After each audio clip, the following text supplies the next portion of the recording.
Station, you'll find content about park travel as well as living a healthy lifestyle. If you like what you see here, I would invite you to subscribe. My name is Kay, and this is the Healthy Lifestyle Show. On this show, I want to offer you encouragement to live the life you love. Today is Thriving Thursday, and Thriving Thursday is about you thriving. I'm not a lifestyle coach, nor do I have any training to be one. I'm just an average 40 something that cares about people.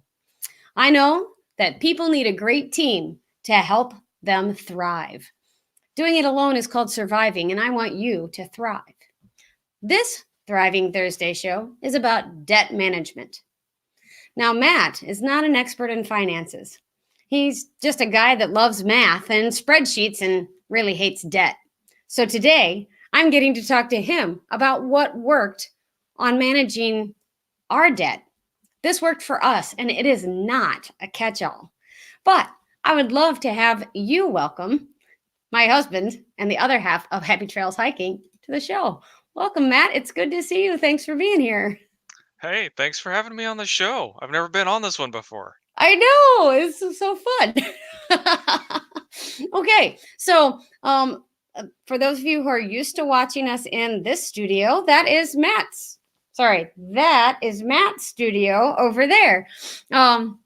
So anyway, I guess we ought to get right into the questions. Or do you have like an introduction that you wanted to give yourself?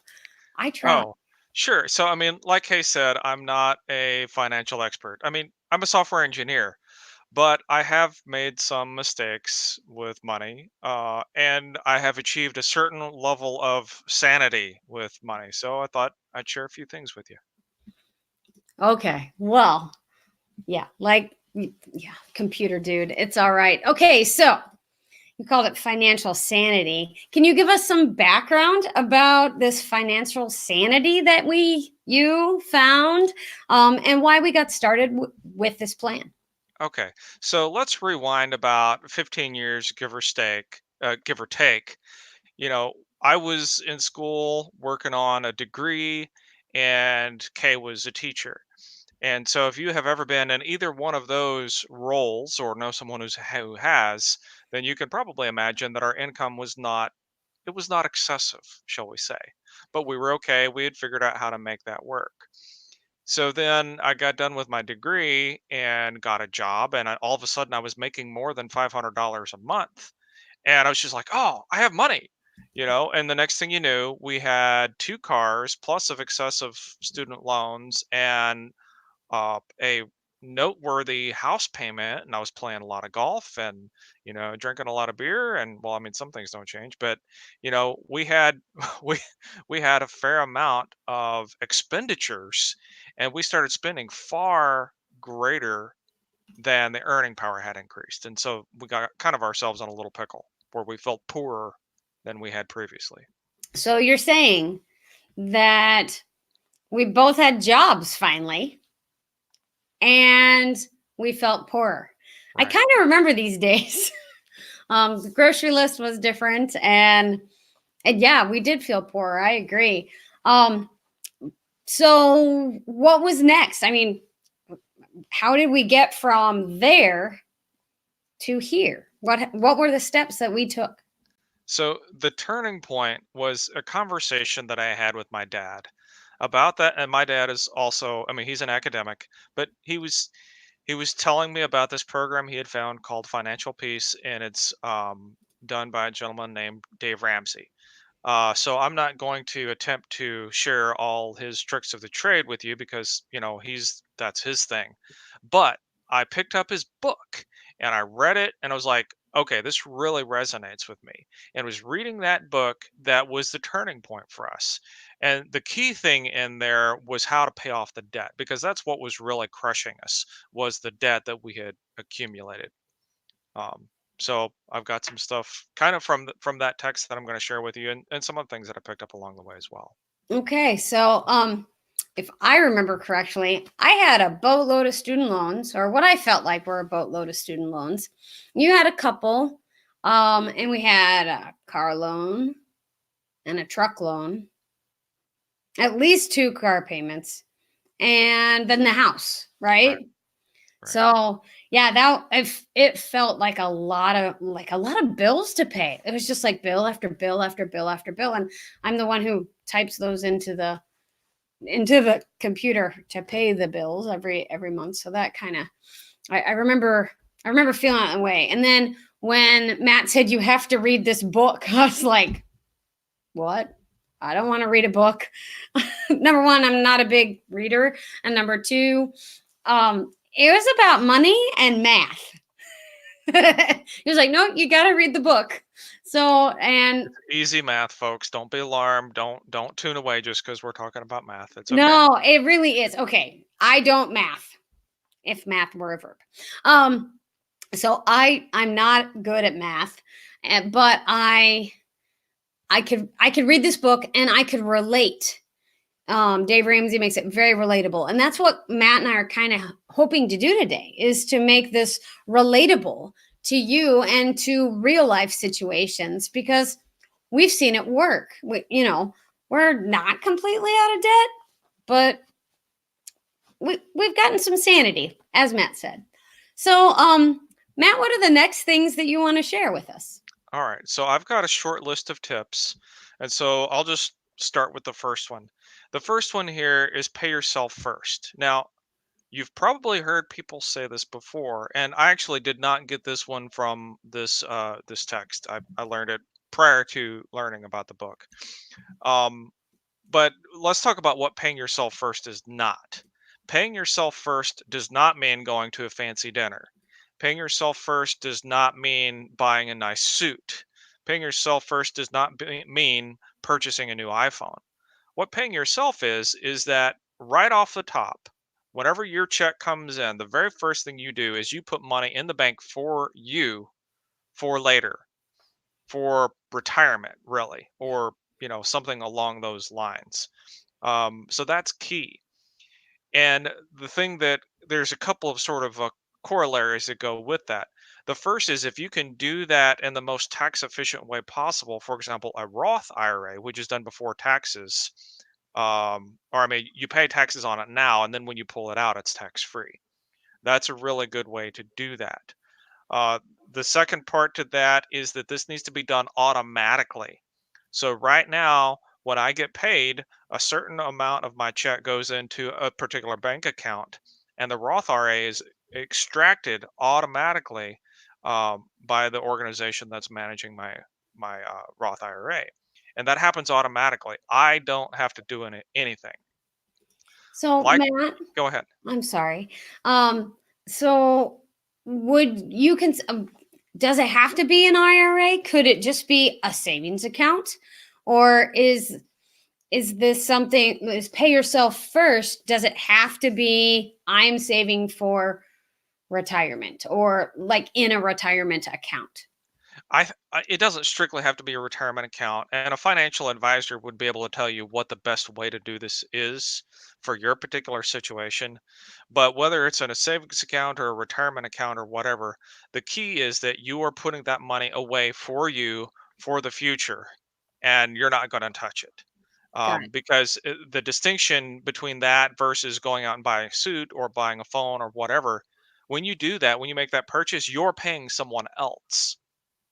Ah, And got it. Okay. Makes sense. Okay, pay yourself first. Good tip.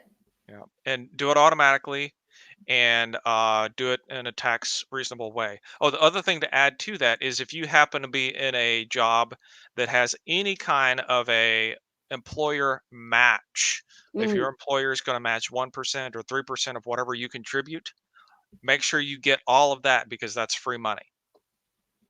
That makes sense. So the school that I work would match up to 6% of whatever I put in. So we made sure that I put in 6% of my check. Now, I know some teacher friends of mine who couldn't afford to do that. But, if they were doing 1%, then they still got 1% from the school. So that was really good. That's a really good tip too. All right, what's next? Okay. Let's see here. So the next one here, and we sort of kind of lumped three into one there, but the next one is to live below your means. And this is What I did not do when I moved to the St. Louis area after completing my degrees, we bought a new-ish, not brand new, but new for us vehicle that, if once you added up the two vehicle payments plus the house plus the student left, we were not a student loan. We were not living below our means. So and this applies no matter what your income level is. If your income level is large relative to what you might be used to, you can still spend more than you make. And so I'm not talking about the super rich. The super rich certainly don't need my advice. But for most of us normal folks, you can always spend more than you make. So don't do that. So is this where budgeting comes in? Because I got to make a budget. We did a budget and stuff for groceries and just clothes and we did all that for several months. Um Well, if you'll recall, we attempted to budget. oh yeah, So okay, fine. We tried. We tried. so We, we so like what to eat. what we found was that there were certain things that took care of themselves.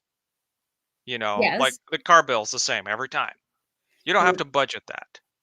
The electric bill, it comes and goes, but you know, it's probably going to be in about a given range. Right.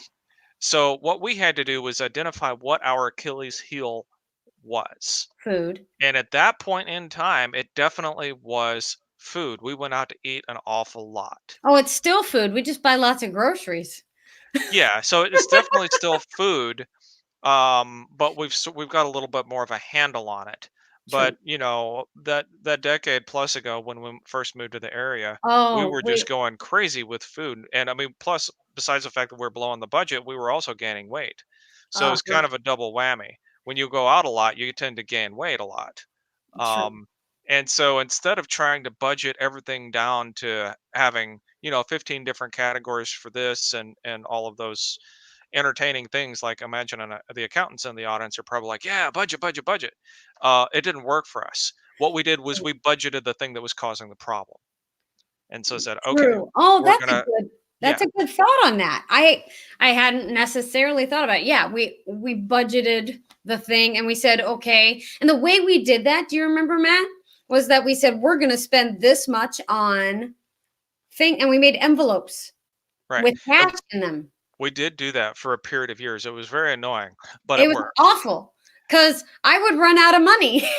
Yeah, I'd go, like, okay, we've got $200 for groceries and we've got $20 to eat out, or we would, divide it out however much. And we'd rob Peter to pay Paul sometimes, I think. But yeah, it was really annoying. It was really you know, annoying. it But was annoying, but it was a helpful step in it in was. getting things under control. It was. I agree. I agree very much. All right. So, live below your means. That was a good one. So, what's next? Okay, so another thing that everyone should have is an emergency fund. Uh, Okay. so an emergency is, you hit a pothole and you blow out a tire and they can't patch it. You have to buy a new tire. That's 180 bucks, for a tire, depending on your car. Maybe it's only 100, maybe it's 250, but you need to have some cash on hand to handle that stuff. Now, for some folks, oh yeah, no problem. I'll just put on my credit card. But if you're struggling to make that credit card payment, that's a problem.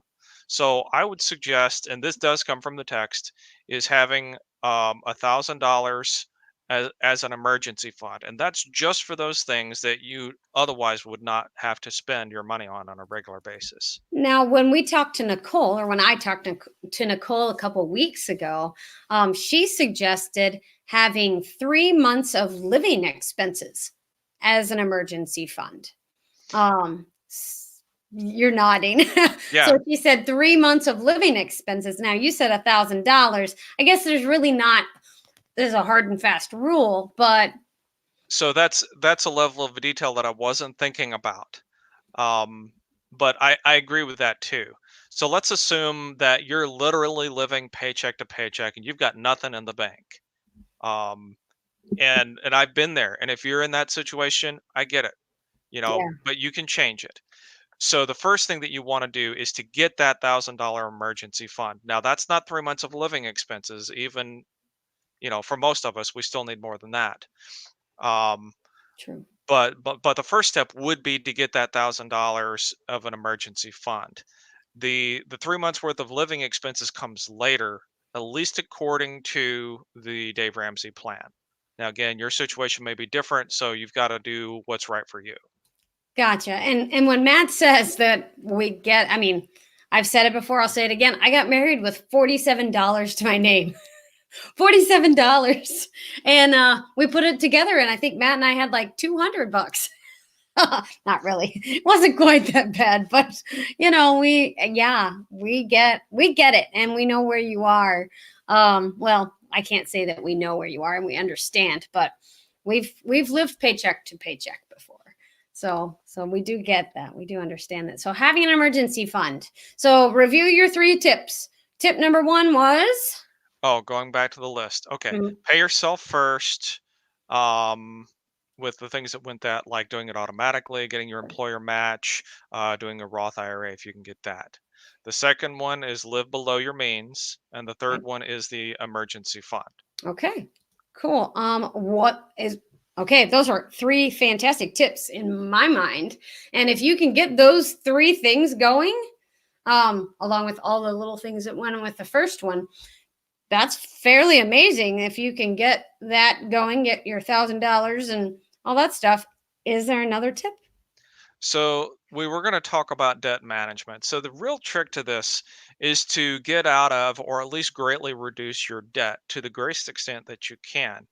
And when you've got 10 bills, 10 debts sitting there, whether it's 5 or 10 or 15 or whatever, if it seems big, it's big. So you got to get a grip on it. And the way that you do that is a technique that's called the debt snowball. And again, I'm referencing the Dave Ramsey book.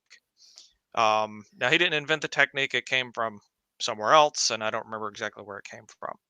But basically, here's the idea: you've got a number of debts. Let's just say you've got 5 loans of some description. What you want to do is to arrange those loans in order from least to greatest based on the total amount that it would take to pay those off. So we're not talking about interest rate and we're not talking about the monthly payment, but organize them in least to greatest, based on how much is owed on that particular loan. Okay. So that's step one. So you can do this on a piece of paper, do it on a spreadsheet, whatever makes you happy. I'll give you a demonstration here in a second. Okay. So the next thing that you're going to do is try to get some extra cash and hammer on that smallest one. So whatever the first one is, if you owe $500 or whatever it is, try to get some extra cash from somewhere so that you can pay off that $500 as fast as possible. Okay. Okay. So now that one's gone. We've got extra money now, right? Yes, you do. You use that on the next loan. So this is where the snowball comes in. So now you're scrimping, you're doing whatever you can to pay off the first one. Let's say you keep doing whatever that extra thing is. Maybe you're mowing yards on the side or something. So you mowed some extra yards, you paid off the first one. Then now you've got the money that you were spending on the first one plus your yard mowing money. You take all that and you put it on the second one plus what you were already paying on that one. Okay. Once the Gotcha. second one's gone, now you've got the payment from the first loan, the payment from the second loan, plus your yard mowing money that are all wrapped in, and you can put it on the next one. And Hey, that's how Matt. the snowball works. I don't have time to mow more yards. Um, so I know that you and I did not take another job. We didn't do, I didn't take a part-time job along with my teaching, and you didn't take a part-time job Right. along with your computering. Um, we just said we're going to spend less money here, which came out of our grocery budget.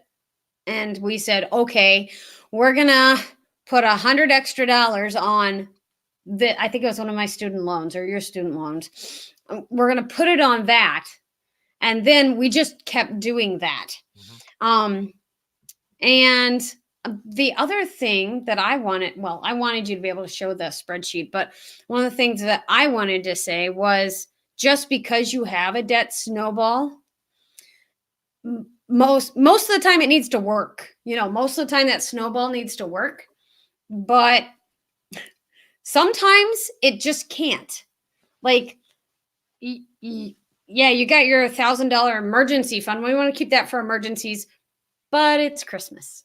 So, there is some give and take there. And Matt and I learned as a family how to deal with that give and take. And we were like, okay, it's going to suck, but we're not going to get to snowball this loan this month. We're just going to pay the minimum on it, and we're going to do this instead. So, Right. And so that was a strategic decision.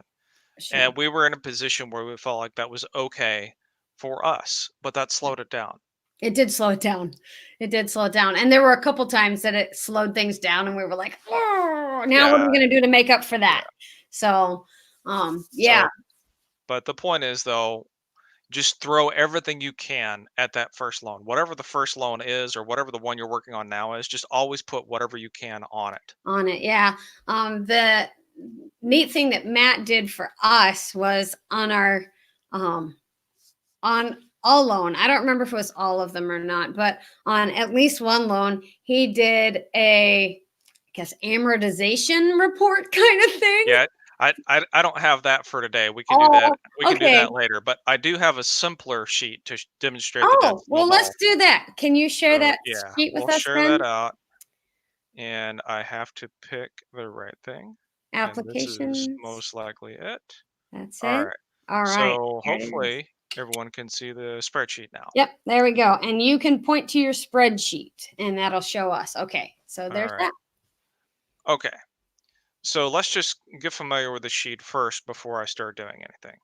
So column A here, we're just these are fake numbers. I don't owe any of this amount to any of these entities. So this is just for demonstration purposes only. Okay. Um, so in the first column, we've just simply got what is the loan? It's a credit card, it's a car, whatever. Column B here is the amount that we owe on each loan. And note the organization, this is key, that's in ascending order. So the smallest at the top, the largest at the bottom. Now we've got the payment. These are not in any particular order because the order is dictated by column A. Now we haven't filled in column D yet. We'll Column come B. back to that. So we're going to come back to column D. Okay. Um, but right now column E is going to show what we're actually going to pay on the loan. So at the beginning of our process, we're paying the minimum payment on all the loans. That's it. Okay. Now let's apply the snowball to the first loan. And now let's just suppose that for amusement purposes here, the snowball is going to be $200. I want to keep the numbers nice and Wow. easy. That's a Okay. good snowball for a $60 loan. Yeah. You found extra So, well, I mean, extra I'm really good at 140 a month. Wow. I'm really good at mowing yards, and I've got several. Okay. That's good. All right. So I do some yard mowing work, and I come up with an extra $200 a month, and I put that on the loan. Now the minimum is $60, but I'm actually paying $260 per month. And so that means that I'm going to be applying $200 per month on the principal.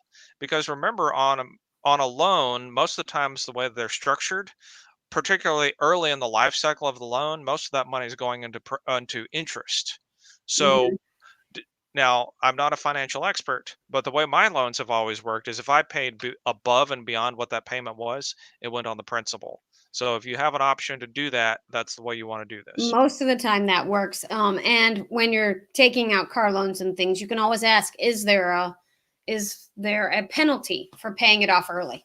Which we always ask. So Right. there's that. We've got about 5 minutes left, Matt. I know. Okay, well, that's Really just fast. enough time to complete the exercise. Awesome. So now let's suppose that you get that one paid off, and now, so number one goes away. Now we're going to do loan number two. So what I really have here is I've got $25, and now I'm going to add So my payment is going to be $25 plus the sum 260. of those there. Okay. And so now the snowball is $260 because I took the loan above. I took what I was putting on the first one. Once the credit card loan is done, now I'm going to take that 260 and I'm going to put it on my student loan, which Right. means I'm actually now putting $285 on the student loan. Got it. Okay. So let's keep going. Let's suppose now that with this process, I knock out that student loan. All Woohoo! right, great. I now have 260, actually it's more than that. I've got 280. $285 that I can apply on this one. So I'm going to just actually here, let's do this the easy way, use Excel. I'm going to pull that formula down. Okay. So now I've got $285 that I can add on top of the 225 that I was already paying for my car. Now I'm doubling my car payment. I'm spending Woohoo! $510 on that's actually more than double if we want to be technical about it. Totally. But I'm now spending $500 on my car payment instead of 210 or 225.